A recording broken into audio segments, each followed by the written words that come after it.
अजिंठा बुद्ध विहार धाग YouTube channel.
आपले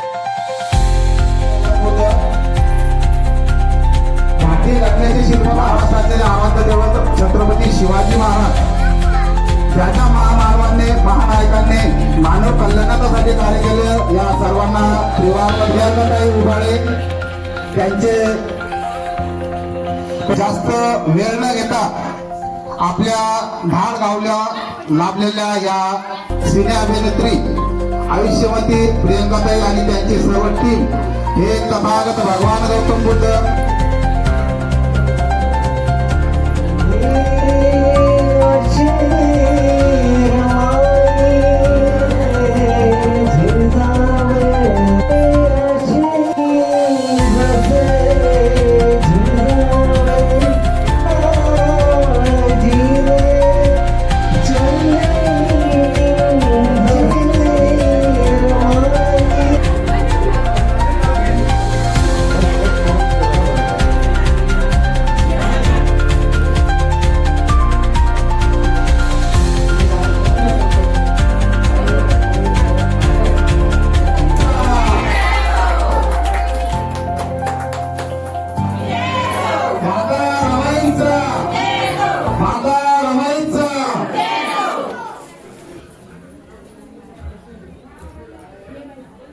अरहं सम्मा सम्बुद्धो भगवान् नमो धम्मं नमस्कामि सुपटिपन्नो भगवतो सावकसङ्घो सङ्घं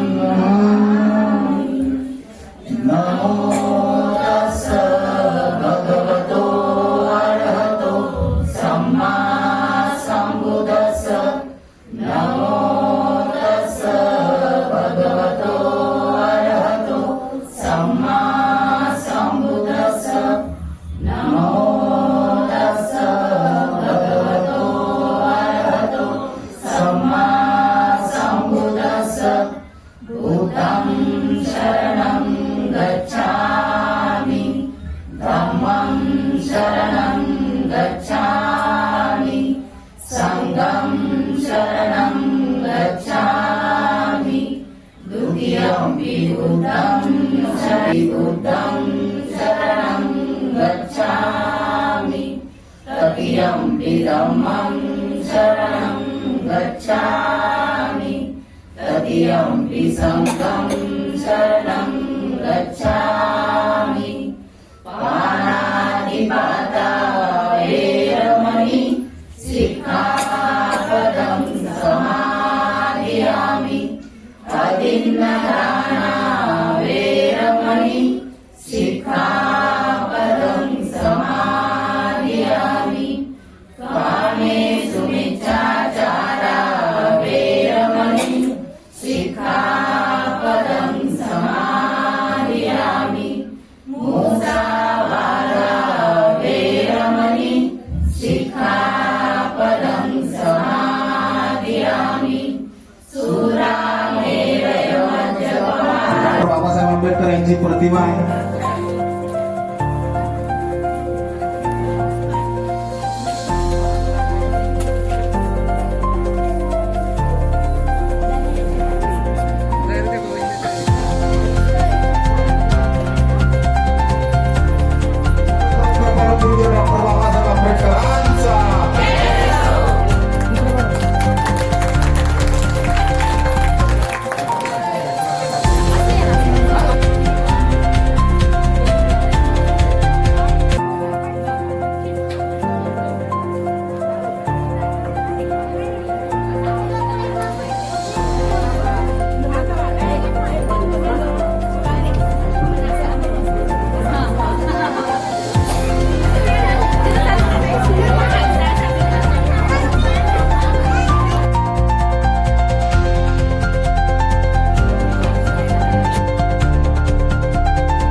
उपस्थित झालेल्या आहेत. त्यांच्यासोबत निर्माता प्रकाश भाऊ वाघ आहेत, त्यांना विशेष सहकार्य करणारे किरण विशाल भाऊ बुलबुले आहेत.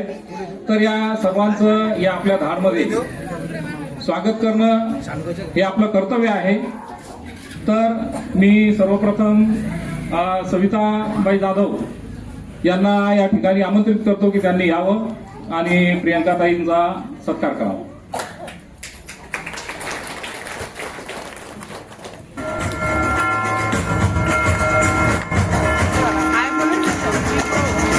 घाट प्रशासनाचा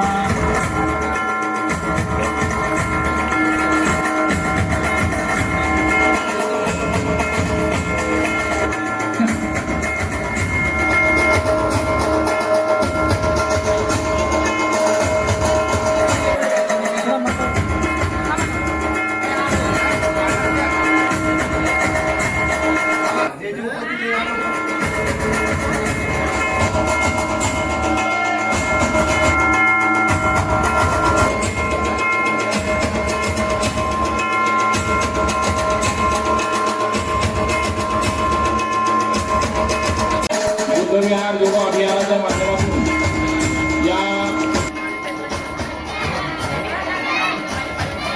कुंभेफळचे उपासक आणि उपासिका असतील त्यांनी सुद्धा या ठिकाणी यायचं आहे.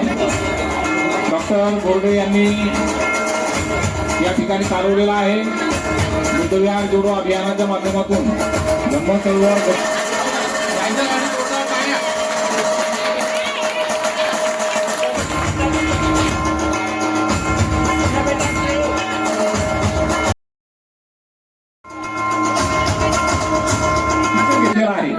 आणि हे घेत असताना त्यांनी एका नाटकामध्ये आपल्याला जायला पाहिजे, काम केलं पाहिजे. साहेब आणि रमाई या नावाचं नाटक त्यांनी स्वतः लिहिलं, दिग्दर्शित केलं आणि स्वतः त्यामध्ये कलाकार म्हणून काम केलं.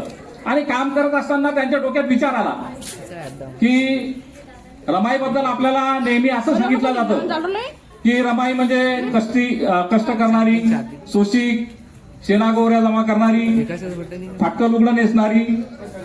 तर याही पलीकडं रमाबाई असतील, असाव्यात.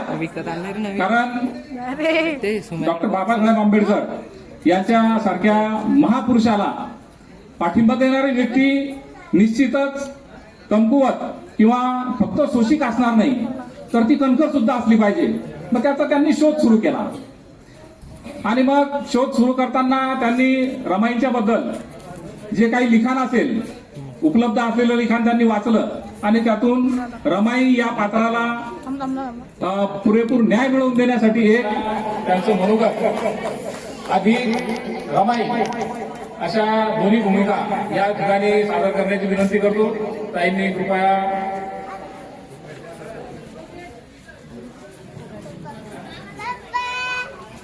विश्वरत्न डॉक्टर बाबासाहेब आंबेडकरांचा आतापर्यंत जो गोंधळ झाला तो लाईनीत झाला. आता काही फक्त रमाई सांगणार आहे, काया वाचा मनाने रमाई ऐकायची आहे, एवढीच आपल्याला विनंती आहे. परत ही संधी मिळणार नाही.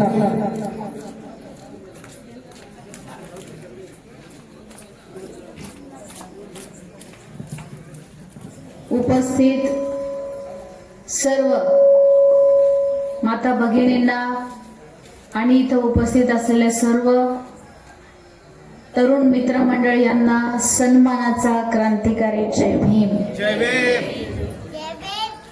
आज आपण सगळेजण धाड या गावामध्ये इतक्या आपुलकीनं, उत्साहानं आणि आपल्या समाजातली एक लेक माता रमाईचं काम करत आहे आणि तिला ऐकण्यासाठी इतक्या आपुलकीनं तुम्ही आलेला आहात, तर तुमच्या सगळ्यांसाठी एकदा जोरदार टाळ्या झाल्या पाहिजे. कारण तुम्हाला सांगते, मी जे काम हाती घेतलेलं आहे ते काम आणि माता रमाबाई आंबेडकरांचा इतिहास घराघरामध्ये पोहोचवण्याचं कार्य मी माझ्या हाती घेतलेलं आहे. आणि मला आनंद या गोष्टीचा सगळ्यात जास्त आहे की मी एक हिरोईन म्हणून जर पिक्चर मध्ये काम केलं असतं ना, तरी पण मला एवढं कौतुक आणि प्रेम मिळालं नसतं जेवढं मी रमाईचं काम करते म्हणून मला प्रेम मिळतंय. थोडक्यात तुम्हाला रमाई बद्दल तर मी सांगणारच आहे, पण माझा काही जो आयुष्याचा प्रवास आहे, मी हे काम कशामुळे हाती घेतलेलं आहे, रमाईचे विचार घराघरात पोहोचवणं का गरजेचं वाटलं, आणि मी चित्रपटामध्ये काम करत असताना चित्रपटातलं माझं आयुष्य बाजूला ठेवून आज गावामध्ये येण्याचं कारण काय, ह्या थोड्याशा 4-5 गोष्टीवर अगोदर आपण बोलूयात आणि मग रमाई ह्या विषयाकडे आपण वळूयात. तर माझा परिचय सरांनी करून दिलेला आहे की मी प्रियंका उबाळे, माझ्या नवऱ्याची बायको, बाळूमामाच्या नावानं चांग भलं अशा वेगवेगळ्या मालिकांमध्ये पण मी काम केलेलं आहे, पण एक कलाकार म्हणून काम केलेलं आहे. माझं शिक्षण विद्यापीठामध्ये झालेलं आहे, नाट्यशास्त्र विभागामध्ये पोस्ट ग्रॅज्युएशन ही पदवी घेतली. माझे वडील डॉक्टर PT उबाळे, मेडिकल ऑफिसरची मुलगी आहे मी. माझे वडील आणि माझ्या वडिलांकडचं जे कुटुंब आहे ते सगळेजण सामाजिक कार्यामध्ये खूप सक्रिय होते अगोदरपासून. मी लहान होते तेव्हा मला अजून आठवत आहे की माझे काका उमाकांत उबाळे हे परभणी सारख्या शहरामध्ये त्यांनी डॉक्टर बाबासाहेब आंबेडकरांची जयंती काढायला सुरुवात केली. माझ्या काकांनी शेतामध्ये बौद्ध विहार असलं पाहिजे, आपल्या शेतामध्ये सुद्धा बौद्ध विहार असलं पाहिजे ही माझ्या काकांची संकल्पना परभणीमध्ये होती. आणि सगळ्यात पहिलं शेतामध्ये आमच्या बौद्ध विहार 84 ची गोष्ट आहे की माझ्या काकांनी उभं केलेलं आहे. आता भलेही खूप लोक आपल्या शेतीमध्ये किंवा आपली जे जमीन आहे त्या ठिकाणी करत असतील, पण 84 पासून माझ्या कुटुंबामध्ये शेतामध्ये सुद्धा माझ्या काकांनी बौद्ध विहाराची स्थापना केलेली आहे. तर सांगायचं तात्पर्य एवढंच की मी एका चळवळीच्या घरातून आलेली आहे. माझे काका शिक्षक होते, पण वाढदिवसाला ते कधी खर्च करत नव्हते. दरवर्षी वाढदिवसाला एका अनाथ मुलाला, ज्याला वडील नाहीयेत, त्या मुलाला ते दत्तक घेत होते आणि अशा 16 मुलांच्या शिक्षणाचा खर्च माझ्या काकांनी उचललेला आहे. प्रत्येक वाढदिवसाला एक मुलगा आणि त्याची जबाबदारी त्याला नोकरी लागेपर्यंत माझे काका त्याला शिकवत होते. असे 15 अधिकारी माझ्या घरातून घडलेले आहेत. आणि आज बाबासाहेबाच्या माता रमाईच्या पुण्याईनं ते सगळे चांगले कामं माझ्या घरातल्या लोकांनी केले आहेत. कदाचित त्याचं कुठंतरी चांगलं फळ म्हणून त्यांच्या घरातून आज त्यांनी सयाजी शिंदे, भारत गणेशपुरे, नागेश भोसले, किशोर कदम या अशा अभिनेत्यांसोबत मी काम केलेलं आहे एक हिरोईन म्हणून सिनेमामध्ये. पण चित्रपटात का परत घेत हॅलो हा अभिनेत्री म्हणून, हिरोईन म्हणून चित्रपटात मी काम करत असते. पण आता सध्या 2 वर्षापासून मी खूप स्पीडनं आणि जास्त गतीनं काम करत आहे. प्रत्येक बौद्ध विहाराला मी भेट देत आहे. त्याचं कारण असं आहे की माता रमाबाई आंबेडकरांचा इतिहास माझ्या समाजापर्यंत पोहोचला पाहिजे, म्हणून मी प्रत्येक विहाराला एक तुमच्या समाजातली तुमची लेक जिला पिक्चर मध्ये काम करायची आवड होती, पण तिच्या वडिलांची इच्छा होती की माझ्यासारखे तिने डॉक्टर झाले पाहिजे. मी माझे डॉक्टर होते म्हणून माझ्या वडिलांची पण इच्छा होती. वडिलांची काय इच्छा होती माहितीये का, की मी डॉक्टर झाले पाहिजे. आता डॉक्टर व्हायचं म्हणजे आता तुम्ही बघत असता की तुमच्या शेजारी एखादा हॉस्पिटल असेल तर त्यांचा मुलगा पण डॉक्टरच असते. मग वडील वयस्कर झाले की त्यांचा मुलगा डॉक्टरकीचं त्यांचं हॉस्पिटल सांभाळत असते. मग माझ्या वडिलांना काय वाटलं की मी डॉक्टरच झाले पाहिजे होते.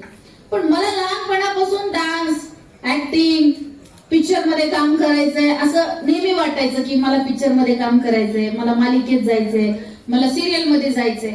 पण मला सांगणारं कोणीच नव्हतं. म्हणजे जसं आता डॉक्टर व्हायचं असेल तर काय करायचं, तर 12वी घ्यायची, मग सायन्स करायचं, मग डॉक्टर बनतो आपण 4-5 वर्षाची डिग्री घेतल्यावर. मग हे सगळं सांगायला तिथले शिक्षक असतात.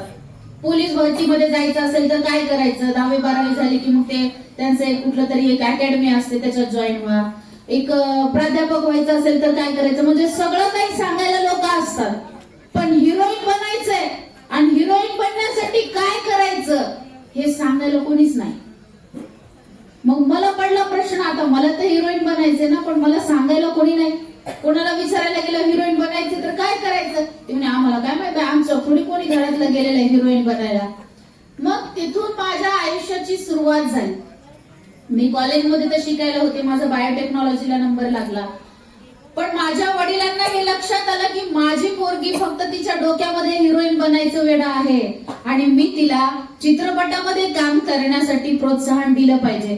पण वडिलांनी सुरुवातीला मला थोडंसं निगेटिव्ह केलं आणि मला म्हणले नाही, पहिले शिक्षणावर लक्ष दे. पण माझी आई जिला म्हणतो आपण, माझी आई ठामपणे एका निर्णयावर होती की माझ्या पोरीला हिरोईन बनायचंय ना, तिला जबरदस्ती डॉक्टर नाही बनवायचं. तिला जे बनायचे ते मी बनू देणार माझ्या पोरीला. कारण तुम्हाला सांगते की माझ्या बापानं मला जे बनू दिलं नाही, मला शिकायचं होतं, माझ्या वडिलांनी माझं लग्न करून टाकलं. मग माझ्या पोरीसोबत मी असं होऊ देणार नाही. माझ्या मुलीची इच्छा आहे ना तिला हिरोईन बनायचे, तर त्याच्यासाठी तुम्ही प्रयत्न करा. माझ्या वडिलांनी माझ्या आईचं ऐकलं आणि त्यानंतर मला डॉक्टर बाबासाहेब आंबेडकर मराठवाडा विद्यापीठ नाट्यशास्त्र विभाग या ठिकाणी मला ऍडमिशन करून दिलं. आणि ते कॉलेज आहे, त्या कॉलेजमध्ये जसं तुम्ही 12वी झाल्यावर सायन्स कॉमर्स शिकवतात तसं ऍक्टिंग कशी करायची, पिक्चर मध्ये जायचं कसं, तेच तिथं शिकवतात. तुम्हाला सगळं नॉलेज तुम्हाला तिथं दिलं जातं. आणि मी 5 वर्ष तिथं माझं शिक्षण पूर्ण केलं. नाट्यशास्त्र विभागामध्ये मी शिक्षण घेत असताना ऍक्टिंग केली, नाटकांमध्ये कामं केले, वेगवेगळ्या स्पर्धेमध्ये कामं केले. आणि मी पहिल्यांदा स्टेजवर काम केलं तेव्हा मला ऍक्टिंगचं गोल्ड मेडल मिळालं, पहिलं अभिनयाचं रौप्य पदक ज्याला आपण म्हणतो. आणि मग माझ्या वडिलांना वाटलं की बरं झालं, माझ्या पोरीचं स्वप्न, तिचं जे होतं मी ते तिला करण्यासाठी तिला पाठबळ दिलेलं आहे. आणि त्यांना माझा अभिनय कळाला आणि मग त्यांनी मला सपोर्ट करायला सुरुवात केली आणि तिथून माझी सुरुवात झाली. मग हळूहळू पिक्चरमध्ये कामं केले, पिक्चरमध्ये कामं केल्यानंतर रमाईचं काम करायला मिळालं. मग मी 2015ला माता रमाबाई आंबेडकर यांच्या जीवनावर आधारित असलेले एक नाटक केलं. आणि मग ते नाटक करत असताना काय झालं माहितीये का, की मी जेव्हा अशी नऊवारी साडी घालून रमाई लोकांना सांगायला लागले तेव्हा नाटक संपल्यावर लोक रडतच यायला लागले.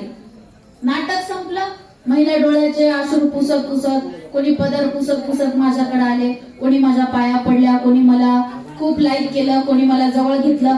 म्हणजे सगळ्यांच्या वेगवेगळ्या भावना होत्या. मला खूप चांगलं वाटलं की मी खूप छान काम करते. मला जे कौतुक प्रेम समाजाचं मिळायला लागलंय, मला खूप आनंद झाला त्या गोष्टीचा. आणि मग मनामध्ये एक गोष्ट अशी उद्भवली की रमाईकडं बघत असताना लोक रडत का येत असतील. म्हणजे रमाईचं दुःख एवढं आहे की आम्हाला रडू येणं साहजिक आहे. कोणाच्या आयुष्यामध्ये असं दुःख आलं तर आपण रडणारच. पण मला तर रमाईकडे बघून हिंमत मिळत होती. मला वाटायचं माझ्या आयुष्यामध्ये काही दुःख आलं तर रमाईच्या दुःखापुढे माझं दुःख शून्य आहे, काहीच नाही. रमाईचं दुःख किती विशाल मोठं दुःख होतं रमाईचं. मग माझ्या जीवनामध्ये तर काहीच दुःख नाही. मग मी रमाईचा आदर्श डोळ्यासमोर ठेवायला लागले आणि मला वाटलं की माझ्याकडून काहीतरी चुकायला लागले. काय चुकायला लागले कळत ना. मग मी अनेक लोकांना भेटले, मोठे मोठे साहित्यिक होते, त्यांना म्हणलं रमाई रडणाऱ्याच का. कधी हसले बी असतील ना, कधी चांगले पण दिवस आले असतील ना रमाईच्या आयुष्यामध्ये. मग ह्याला एवढं मोठं का केलं, त्याच्याही पलीकडे जाऊन आपण रमाईला बघितलं पाहिजे. तर माझ्या प्रश्नाचं उत्तर कोणी दिलं नाही.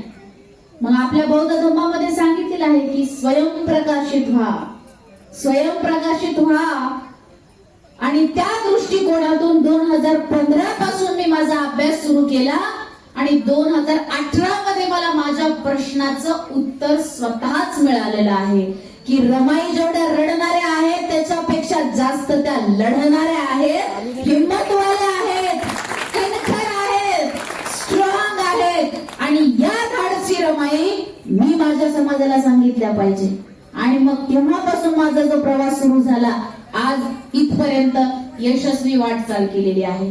पुढे अजून भविष्यात खूप मोठे प्लॅन आहेत, खूप काही गोष्टी रमाईच्या विषयाला घेऊन करायच्या आहेत. पण रडणाऱ्या रमाईची गोष्ट नाही तर मी कोणती गोष्ट सांगते, लढणाऱ्या रमाईची गोष्ट सांगणारी ही भारतातली पहिली पोरगी आहे तुमच्या समाजात. माझ्या व्यतिरिक्त आतापर्यंत तुम्ही खूप मुलींचं एक पात्री नाटक बघितलं असेल, बरोबर आहे. एखादी पोरगी रमाई नाटक करत असताना नऊवारी साडी घालायची, जिथं जागा मिळेल तिथं उभं राहायचं, इथं जागा मिळाली इथंच नऊवारी साडी घालून उभं राहील. तुम्हाला इथं माईक लावलं आणि ती पोरगी तुम्हाला रमाई नाटक करून दाखवणार आहे. अशा अनेक नाटकं तुम्ही कोणी कोणी पाहिलं बरं तसं नाटक? हात वर करा बरं. कोणी ताई नाही, अजून 1-2-4 जणांनी पाहिलं असेल, बरोबर. पण एक पात्रीची संकल्पना, एकच पोरगी येते, रमाई सादर करते आणि निघून जाते. पण आपलं तसं नाही, आपलं खूप वेगळं नाटक आहे. मी तुम्हाला सांगते, रमाईचं सादरीकरण करत असताना स्टेज, रंगमंच ज्याला आपण म्हणत असतो, ते खूप महत्वाचं असतंय. आम्ही नाटक सादरीकरण करत असताना लोकांना त्या काळात घेऊन जात असतो. कारण मी कोण आहे? नाट्यशास्त्र विभागाची पोरगी आहे. ड्रामा डिपार्टमेंट मध्ये नाटक काय असतं हे 5 वर्ष मी शिकले. उदाहरणार्थ तुम्हाला मी समजावून सांगणार आहे की मी 5 वर्ष नाटकाचा अभ्यास केलेला आहे. त्याच्यामुळे मला माहिती आहे की नाटकाचं सादरीकरण करत असताना काय गोष्टी महत्वाच्या असतात. जसं मी छोटस उदाहरण देते तुम्हाला. तुमच्या घरामध्ये एखादा पेशंट आहे आणि तो लय आजारी आहे आणि त्या पेशंटचं तुम्हाला ऑपरेशन करायचंय, ठीक आहे. उदाहरणार्थ तुम्हाला एखाद्या पेशंटचं ऑपरेशन करायचंय, तुमचा पेशंट लय आजारी आहे, त्याला कॅन्सर झालंय समजा, कोणी पण असेल, तर त्याचं ऑपरेशन करायचं असताना तुम्ही सगळ्यात पहिल्यांदा काय करणार? डॉक्टरकडे जाणार, बरोबर आहे. त्याचा इलाज करायचा तर तुम्ही त्याच्याकडे डॉक्टरकडे जाणार, MRI काढणार, स्कॅन करणार, ब्लड रिपोर्ट काढणार, काय काय करणार. मग डॉक्टरकडे गेल्यानंतर डॉक्टर तुम्हाला सांगतो की याचं ऑपरेशन करावं लागतं आणि ऑपरेशन सक्सेस झाल्यावर हा माणूस नीट होईल आणि त्याच्या आजारातून बरा होईल, डॉक्टर तुम्हाला सांगतात. मग तुम्ही डॉक्टर कडून ऑपरेशन करून घेता.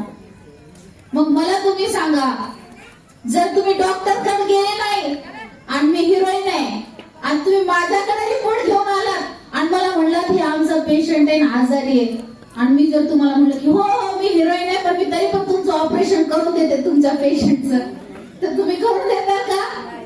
का नाही करून देणार? कारण मी डॉक्टर नाही ना. मी त्याचा अभ्यास केलाय का? मला त्याच्यातलं काही ज्ञान आहे का? मला डॉक्टर मध्ये ते ऑपरेशन करायला गेले तर ते सक्सेस होणारच नाही.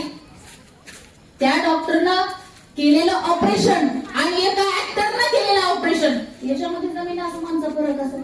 म्हणजे ज्याचं काम त्यांनीच करावं हे खूप महत्वाचं असतं बघा. 5 वर्ष 6 वर्ष त्या डॉक्टरनी जर आयुष्य घालवून डॉक्टरची डिग्री घेतली असेल तर त्यांनाच कळणार आहे की ऑपरेशन कसं सक्सेस करायचं. तसंच एक नाट्यशास्त्र विभागामध्ये शिकून बाहेर पडलेली मुलगी, तिलाच माहितीये की रमाईचं नाटक कशा प्रकारे सादरीकरण करायचंय की जेणेकरून लोकांना तो मेसेज पॉझिटिव्ह पद्धतीने जाईल आणि रमाईचं आयुष्य कळेल, बरोबर आहे का? म्हणून ज्याचं काम त्यांनीच केलं पाहिजे. त्यामुळं मी ज्या रमाईची गोष्ट सांगणार आहे त्या अशा कितीही 50-50 पोरी येऊन रमाई सांगून गेल्या, तर जी गोष्ट मी तुम्हाला सांगणार आहे ती गोष्ट संपूर्ण भारत देशामध्ये तुम्हाला कोणीही सांगणार नाही. कारण मी 10 वर्ष त्याच्यावर अभ्यास केलाय रमाईच्या आयुष्यावर. आणि रमाई कोणत्या सांगते आहे मी? धाडसी रमाबाई, हिम्मतवाल्या रमाबाई, कणखर रमाबाईची गोष्ट मी तुम्हाला सांगणार आहे. आणि ह्या रमाईची गोष्ट का सांगत असेल बरं? माझ्याकडे तर एवढे काम आहेत, पिक्चर मध्ये मी एवढं काम केलेलं आहे, मग पिक्चर मध्ये काम करायचं सोडून तुमच्याकडे गावखेड्यामध्ये येण्याचं कारण काय असेल?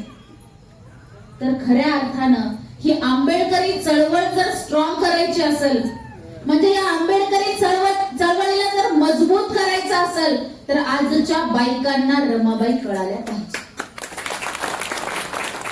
कारण तुम्हाला मी सांगते, आज आम्ही इतके स्वार्थी झालो की आमच्या घरामधला जर एखादा आंबेडकर चळवळीतला कार्यकर्ता समाजात काम करत असेल, रस्त्यावर आंदोलनाला येत असेल, एखाद्या मोर्चात जर आमच्या घरातला माणूस, भाऊ, मुलगा, नवरा जर कोणी रस्त्यावर आंदोलनात काम करायला येत असेल थांबवलं जातं. बरोबर, त्याला काय म्हणतात, दुसऱ्यांच्या भानगडीत कशाला पडतो बाबा? तू रस्त्यावर मोर्चा करायला चालला, तू पोलीस स्टेशनच्या चक्रा मारायला लावशील आम्हाला. तू रस्त्यावर आंदोलन करायला गेलास आणि पोलिसांनी तुला उचलून नेलं, तर मग मी काय पोलीस स्टेशनच्या चक्रा मारत बसू का? काय भानगडी करायची गरज आहे? जाऊ दे की ज्याच्या भांडणं झाले ते बघून घे, तू आपलं घरी ये बाबा. म्हणजे असं म्हणून ती आई, ती बहीण, ती बायको त्या कार्यकर्त्याला थांबवते. मग कुठंतरी आपण हे विचार केला पाहिजे की रमाईनं जर असं केलं असतं तर आमचं काय झालं असतं? आम्हाला तर अर्थ काहीच मिळालं नसतं. मान, सन्मान, इज्जत, प्रतिष्ठा, घर दार, गाडी, बंगला, शेती, नोकरी, पैसा, सोनं नाणं रमाईनं दिलंय. आणि मग आज आम्ही आमच्या घरातल्या करत्या माणसाला थांबवतो आहोत, तर हे नाही झालं पाहिजे. खूप काही करायचं नाही आपल्याला, एवढंच करायचं. आपल्या घरातला माणूस जर समाजात काम करत असेल तर त्याला एवढंच म्हणा की तुम्ही चांगलं काम करायला लागलात समाजाचं, आणि तुम्ही समाजाचं काम करा. माझी हिंमत, माझं पाठबळ तुमच्या पाठीशी आहे. एवढं जरी बोललात ना तर तो माणूस 100 पटीनं समाजामध्ये काम करेल. मी तुम्हाला सांगते, आपण बाबासाहेबांच्या आणि रमाईच्या उपकाराला कधी विसरू नये. आणि आता आम्ही ते विसरत चाललो, त्याचं लक्ष करून देण्यासाठी, त्याची जाणीव करून देण्यासाठी मी आज गाव खेड्यामध्ये, ग्रामीण भागामध्ये, वस्ती तांड्यामध्ये, घराघरामध्ये, गल्ली गल्लीमध्ये जाऊन रमाईच्या विचारांचा जागर करत आहे. रमाईचे विचार पोहोचवण्याचं मी काम करत आहे. आणि मला वाटतंय की आपण सगळ्यांनी मी ज्या गोष्टी सांगते त्या नक्की आवर्जून ऐका. आणि हे नाटक आहे 20 मार्चला, त्याचं निमंत्रण द्यायला आलेली आहे मी तुम्हाला. 20 मार्चला मी रमाई नाटक बघायला तुम्हाला बुलढाणा शहरामध्ये सहकार विद्या मंदिर या हॉलमध्ये यायचं आहे. कोण कोण येणार आहे नाटक बघायला? हात वर करा बरं. सगळे येणार आहेत ना?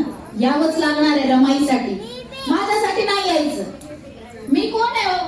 मी एक साधी पोरगी आहे, ज्या साध्या पोरीच्या आयुष्याचं सोनं केलंय रमाईनं आणि बाबासाहेबांनं. त्या माझ्यासाठी येऊ नका, रमाईसाठी या. रमाईचा इतिहास पाहण्यासाठी, त्यांचा इतिहास समजून घेण्यासाठी तुम्ही सगळेजण 20 मार्चला यायचं आहे. 20 मार्चलाच का बरं? 20 मार्च ही तारीख का निवडली असेल बरं? कोणाकोणाला माहिती आहे 20 तारखेचं महत्व? वा, एकदा जोरदार टाळ्या झाल्या पाहिजे. सगळ्यांचा तारीख लक्षात आहे. 20 मार्चला विश्वरत्न डॉक्टर बाबासाहेब आंबेडकरांनी 14 तळ्याचा सत्याग्रह केला होता. आणि त्या दिवशी आम्हाला पाणी पिण्याची मुभा देण्यासाठी पहिला लढा बाबासाहेबांनी केला होता. आणि ही गोष्ट आम्ही मरेपर्यंत कधीच नाही विसरली पाहिजे. जसं आम्ही बाबासाहेबांची जयंती साजरी करतो, तसाच बाबासाहेबांना दिलेला प्रत्येक लढा, मग तो काळाराम मंदिराचा सत्याग्रह असेल, 14 तळ्याचा सत्याग्रह असेल, संविधान ज्या दिवशी बाबासाहेबांनी दिले तो दिवस असेल, प्रत्येक दिवस आम्ही साजरा केला पाहिजे दरवर्षी, मला वाटते असं. आणि मी त्याची तयारी सुरू केली. कोण करते नाही करते मला काही माहिती नाही, पण मी सुरुवात केली. का? हा इतिहास आपणच जिवंत ठेवला पाहिजे. जसा आम्ही दरवर्षी स्वतःचा वाढदिवस साजरा करतो की नाही? माझं पोरग 12 जानेवारीला जन्माला आलं तर मग पुढच्या वर्षी 12 जानेवारीला थाटा माटात त्याचा वाढदिवस, केक, नवीन कपडे, ड्रेस, काय काय करतो आम्ही. आमच्या लग्नाचा वाढदिवस असा तर आम्ही लग्नाचा वाढदिवस दरवर्षी साजरा करतो. बरोबर आहे का? पुण्यतिथीचा कार्यक्रम असेल तर पुण्यतिथी सुद्धा दरवर्षी पुण्यनवदनाचा आम्ही कार्यक्रम ठेवतो. म्हणजे आमच्या आयुष्यातल्या ज्या घटना घडत जातात त्या दरवर्षी आम्ही स्मरणात ठेवतो. मग ज्या विश्वरत्न बाबासाहेबांनी माता रमाईला आयुष्यभर प्रत्येक दिवस तुमच्या माझ्यासाठी आपल्या आयुष्याचं सोनं होण्यासाठी लढा दिला, तो दिवस पण तितक्याच ताकदीनं आपण साजरा केला पाहिजे. मार्चला आपल्याला जास्तीत जास्त संख्येने या नाटकाच्या कार्यक्रमाला उपस्थित राहायचं आहे. मला विश्वास आहे की आपण सगळेजण खूप जास्त आणि मोठ्या संख्येनं हे नाटक पाहायला तिथं येणार आहात.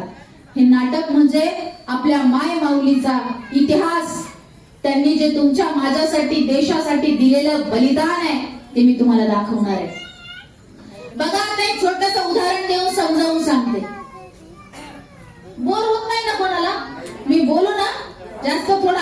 5-10 मिनिटं, त्याला लवकर आवरून घेऊ. हा. तर माता रमाबाई आंबेडकर यांच्याबद्दल जर सांगायला गेलं तर आता बघा, आई कशी असली पाहिजे, आई कशी असली पाहिजे, तर लोक काय म्हणतात की आई ही राष्ट्रमाता जिजाऊंसारखी असली पाहिजे. बरोबर आहे.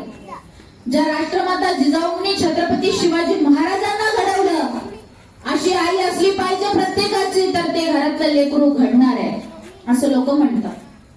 मी पण म्हणते की आई खरंच आईच मुळात लेकराला संस्कार देत असते. मग आई कशी असली पाहिजे, तर राष्ट्रमाता जिजाऊंसारखी असली पाहिजे. दुसरा विषय, राष्ट्रमाता जिजाऊंनी देशाला छत्रपती शिवाजी महाराज दिले. माता सावित्रींनी संपूर्ण आयुष्य त्यांनी आपल्या उद्धारासाठी स्त्रियांना शिक्षणाचा हक्क मिळाला पाहिजे म्हणून माता सावित्रीबाईंनी अनेक वर्ष संघर्ष केला. किती लोकांचा त्यांनी म्हणजे अत्याचार सहन केला, म्हणजे अत्याचार म्हणण्यापेक्षा की त्यांनी खूप काही गोष्टी सहन केल्या आपल्यासाठी, आणि आपल्याला त्यांनी एक शिक्षणाची मुभा उपलब्ध करून दिली. मग आई कशी असली पाहिजे, तर जिजाऊ सारखी असली पाहिजे. राष्ट्रमाता जिजाऊ सारखी आई असली पाहिजे अशी धारणा प्रत्येकाची.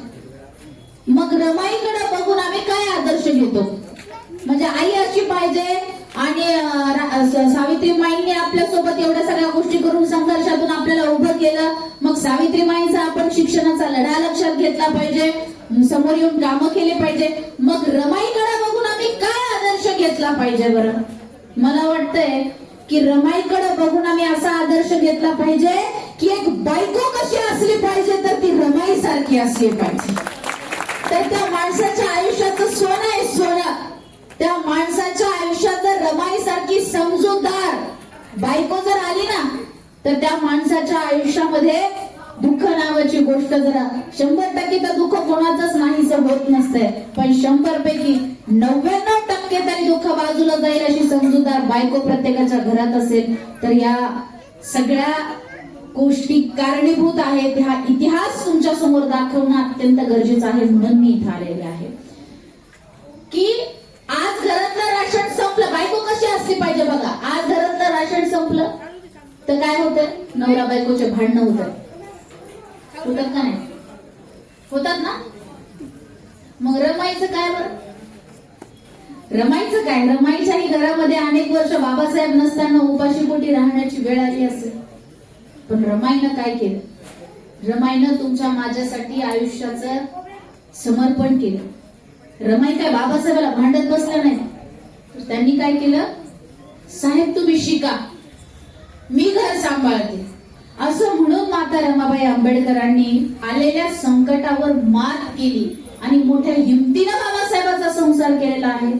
तर त्या हिम्मतवाल्या रमाईची गोष्ट तुम्हाला ऐकायची आहे. जास्त काही बोलणार नाही.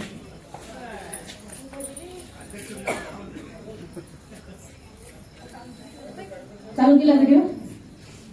तर आज इथं उपस्थित असलेले डॉक्टर प्रवीण बोर्डे भाऊ यांच्यासाठी एकदा जोरदार टाळ्या झाल्या पाहिजे. काय झाल्या पाहिजे ते पण सांगणार आहे तुम्हाला.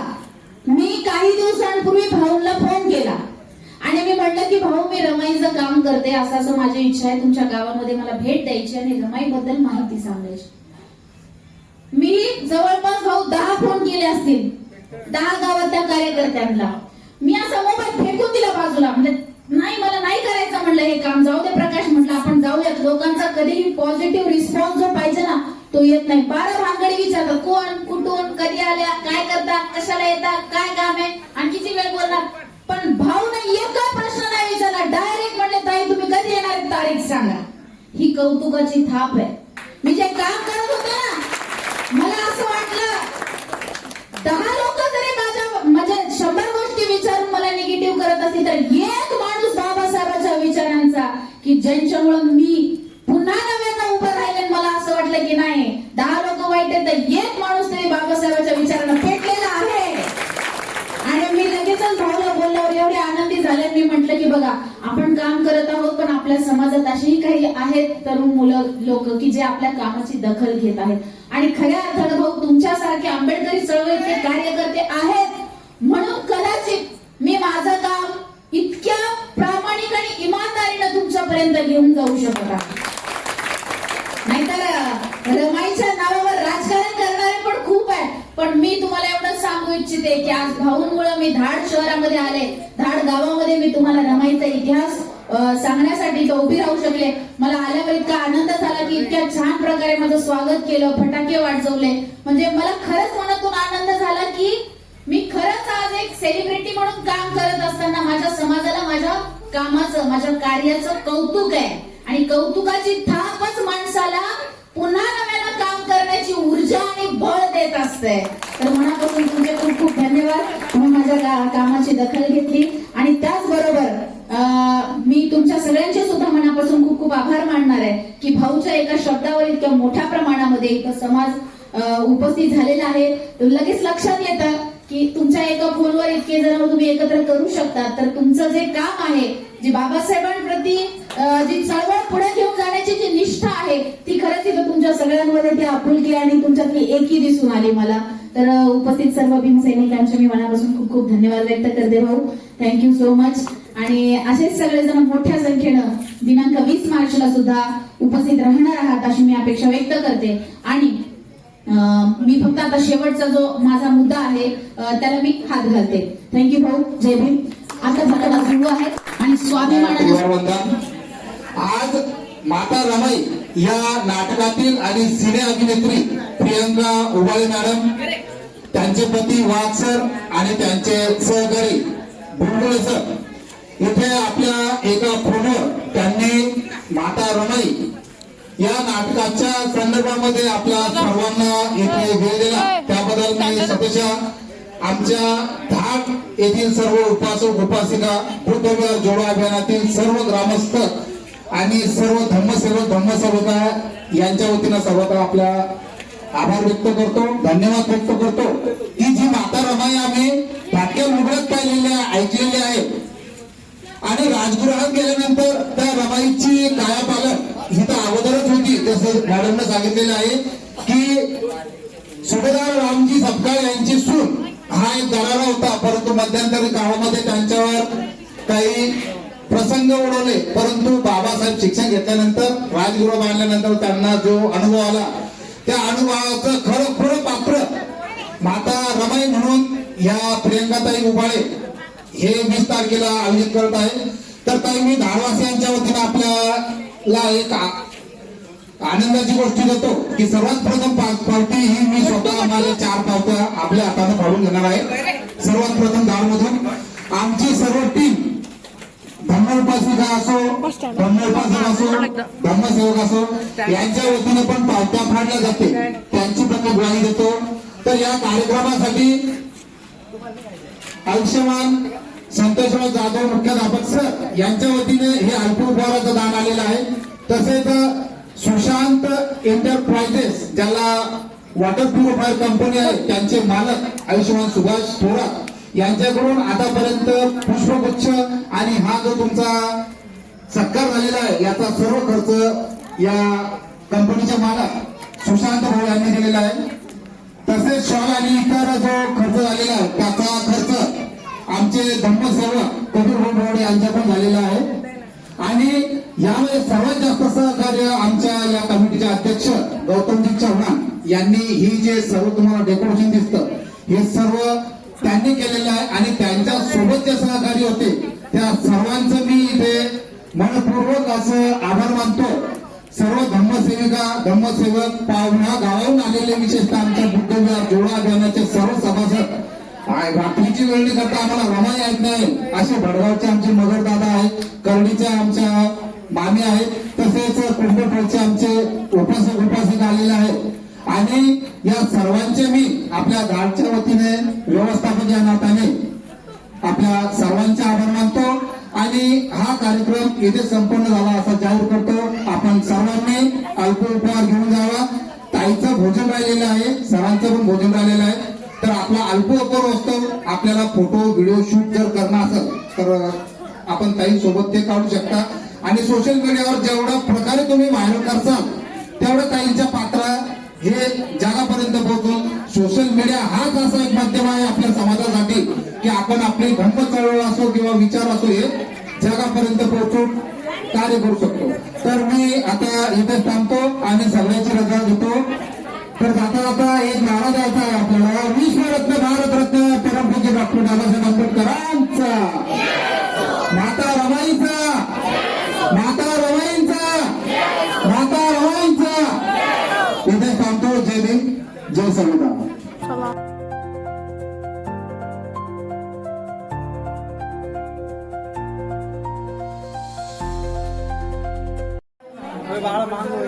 शंकर मगर दादा भडगाव या ठिकाणी असतात आणि ते इथं मी रमाई नाटकाच्या मीटिंगला धाड शहरामध्ये आवर्जून उपस्थित झालेले आहेत.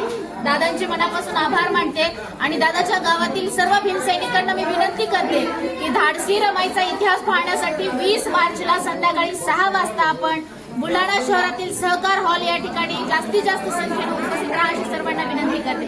खूप खूप धन्यवाद भाऊ, तुम्ही आला. जय भीम. विद्याताई मगर या मी रमाई नाटकाच्या मीटिंगला धाड या शहरामध्ये आलेल्या आहेत. त्यांचे मनापासून आभार मानते. आई धन्यवाद. आणि नाटक बघायला जरूर या. 20 मार्चला संध्याकाळी 6 वाजता धाडसी रमाईचा इतिहास सांगणारं भारताचं पहिलं नाटक बघायला सहकार हॉल या ठिकाणी 20 मार्चला संध्याकाळी 6 वाजता बुलढाणा शहरात आपण उपस्थित राहू. खानगावातील मित्रमंडळ येणारी घरी आहे ज्यांनी आमच्या आजच्या कार्यक्रमाचं सगळ्यांनी नियोजन केलेलं आहे. इथं उपस्थित असलेले व्हिडिओ दिसणाऱ्या सर्व भीमसैनिकांचे आभार मानते आणि 20 मार्चला संध्याकाळी 6 वाजता सहकार हॉल या ठिकाणी बुलढाणा शहरात धाडसी रमाईचा इतिहास पाहायला उपस्थित राहायची विनंती करते. जय भीम.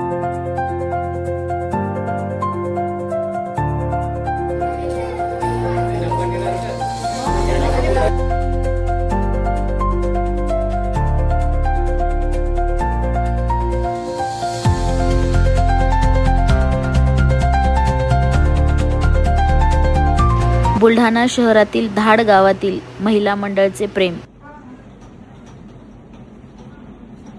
क्रांतिकारी जय भीम सगळ्यांना.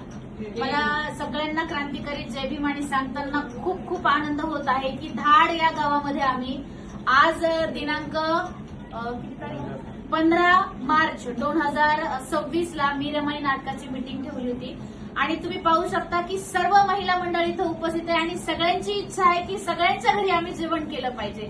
तर सगळ्यांनी आपापल्या घरून जेवण तयार करून आमच्यासाठी इतकं छान असं पंचपक्वान्न ज्याला आपण म्हणतो तर त्या प्रकारे आज ही जेवणाची तयारी झालेली आहे. तर खऱ्या अर्थानं माझ्या कामाचं कौतुक करणारा माझा हा संपूर्ण समाज आहे की त्यांच्यामुळे मला रोज काम करण्याची ऊर्जा मिळते, बळ मिळतंय, पाठबळ मिळतंय. तर मी सगळ्यांच्या मनापासून खूप खूप धन्यवाद व्यक्त करते. डॉक्टर प्रवीण बोर्डे सरांची पण मी मनापासून आभार मानणार आहे की त्यांच्यामुळेच मला इतक्या सगळ्यांचं कौतुकाची थाप, आपुलकी आणि प्रेम जिव्हाळा मिळतोय. सगळ्यांचे आभार. धाड गावातील सर्व माता भगिनींनी आपापल्या घरून माझ्यासाठी खास पदार्थ बनवून आणले.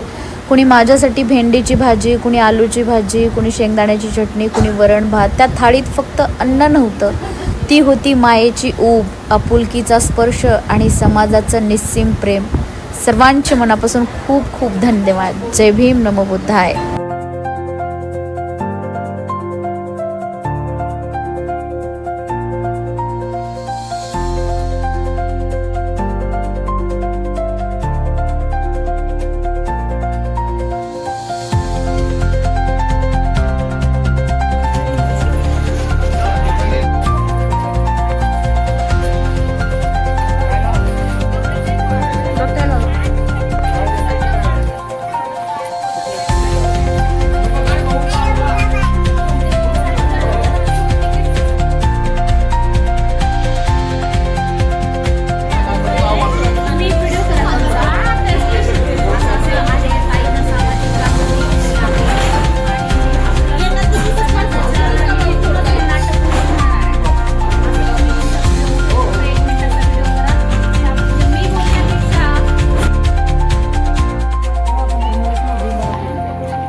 दादांचं नाव बहुतेक तुम्ही ऐकलं असाल, पण दादांचं स्टार प्रवाह, स्टार मराठीवर जे नाटक येतं त्यामध्ये काम करतात दादा.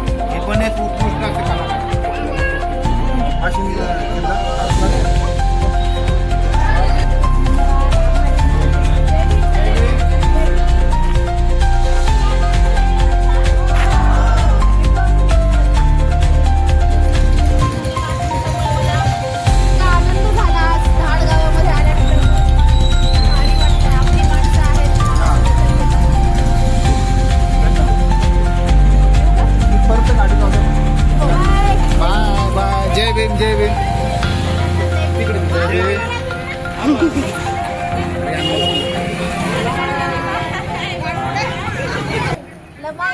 कमाईचं काम करते. कमाई नाही. लेडीज करायचा.